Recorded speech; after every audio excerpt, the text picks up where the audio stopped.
الفضل YouTube channel میں آپ کا استقبال ہے۔ اس چینل پر روزانہ قرآن پاک کی ایک آیت تلاوت سماعت ترجمہ اور مختصر تشریح پیش کی جا رہی ہے۔ ویڈیو اپلوڈ ہونے پر نوٹیفیکیشن پانے کے لیے اس چینل کو سبسکرائب کریں اور بیل آئیکن ضرور دبائیں۔ السلام علیکم ورحمۃ اللہ وبرکاتہ۔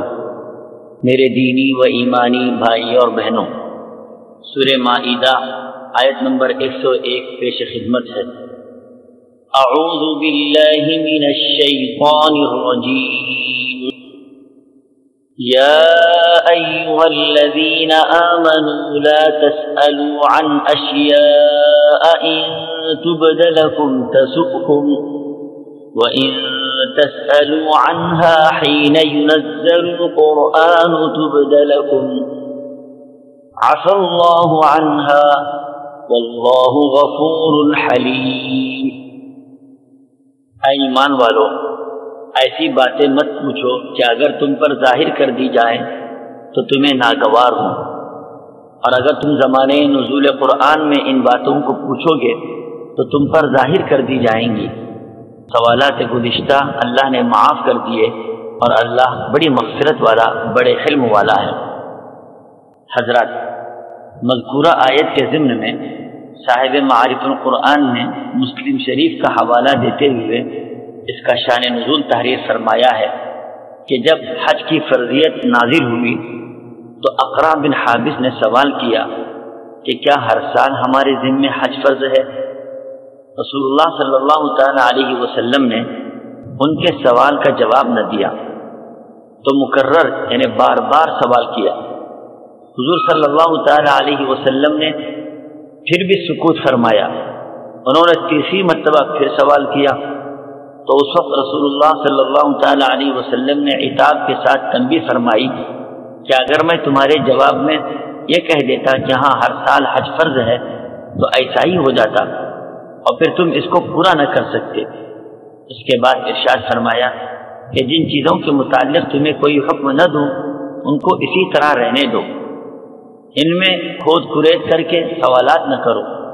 تم سے پہلے بعض امتیں اسی کثرت سوال کے ذریعے ہلاک ہو چکی ہیں کہ جو چیزیں اللہ اور اس کے رسول صلی اللہ تعالی علیہ وسلم نے فرض نہیں کی تھی، سوال کر کر کے ان کو فرض کرا لیا اور پھر اس کی خلاف ورزی میں مبتلا ہو گئے۔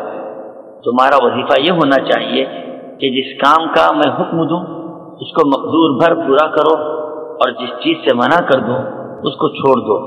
مراد یہ ہے کہ جن چیزوں سے سکوت کیا جائے ان کے متعلق کھود کھرید نہ کرو۔ بعض لوگوں کو دین اور احکام الہیہ میں بلا ضرورت باریکی نکالنے اور بال کی کھال نکالنے کا شوق ہوتا ہے، اور جو احکامات نہیں دیے گئے ان کے متعلق بغیر کسی ضرورت کے سوالات کیا کرتے ہیں۔ اسی طرح کے بیجا سوالات کرنے سے اس آیت میں روکا گیا۔ خدا کا ارشاد ہے، اے ایمان والو، ایسی چیزوں کے بارے میں سوال مت کرو کہ اگر تم پر کھولی جائیں اور واضح کر دی جائیں تو تم کو بری لگے۔ ہاں، نزول قرآن کے زمانے میں تمہارا سوال کرنا درست تھا کہ ان سوالات کے جوابات بذریعہ وحی آپ کو دیے جاتے تھے۔ ختم نبوت کے بعد اور وحی کا سلسلہ منقطع ہونے کے بعد ایسے سوالات کا کوئی اثر نہ ہوگا، کیونکہ نہ کوئی نیا حکم آ سکتا ہے اور نہ برا حکم منسوخ ہو سکتا ہے۔ جو چیزیں فرض ہیں وہ اب قیامت تک فرض ہیں، جو چیزیں حلال اور حرام ہیں اب قیامت تک حلال حلال ہے اور حرام حرام ہے۔ ان کے اندر کوئی تبدیلی یا رد و بدل نہیں ہو سکتا۔ اب ان کی تحقیقات میں پڑھنا اور بے ضرورت چیزوں کا سوال کرنا بیکار ہے اور عبث ہے، بلکہ اس چیز کو ممنوع قرار دیا گیا۔ صحیح بخاری شریف اور مسلم شریف کی ایک روایت ہے کہ آپ صلی اللہ تعالی علیہ وسلم نے فرمایا، مسلمانوں میں سب سے بڑا مجرم وہ ہے جس کے سوال کرنے کی وجہ سے کوئی چیز حرام کر دی گئی حالانکہ اس سے قبل وہ حلال تھی۔ یعنی آپ صلی اللہ تعالی علیہ وسلم کے وحی کے نزول کے وقت کے زمانے کی بات ارشاد فرمائی جا رہی ہے۔ خود نبی کریم صلی اللہ تعالی علیہ وسلم بھی صحابہ کو زیادہ سوالات کرنے سے منع فرمایا کرتے تھے۔ ہاں، اگر کوئی شخص آج کل دینی معلومات حاصل کرنے یا صحیح دین پر چلنے کی غرض سے اہل علم حضرات سے سوال کرتا ہے تو اس کا یہ سوال کرنا بہتر ہے اور کرنا بھی چاہیے، اس کی ترغیب بھی دی گئی ہے۔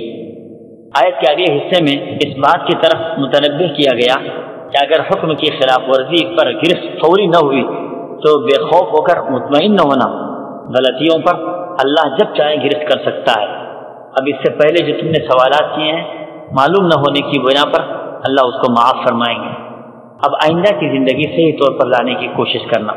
اللہ تعالی ہم سبوں کو صحیح سمجھ عطا فرمائے، آمین۔ وآخر دعوانا ان الحمد للہ رب العالمین۔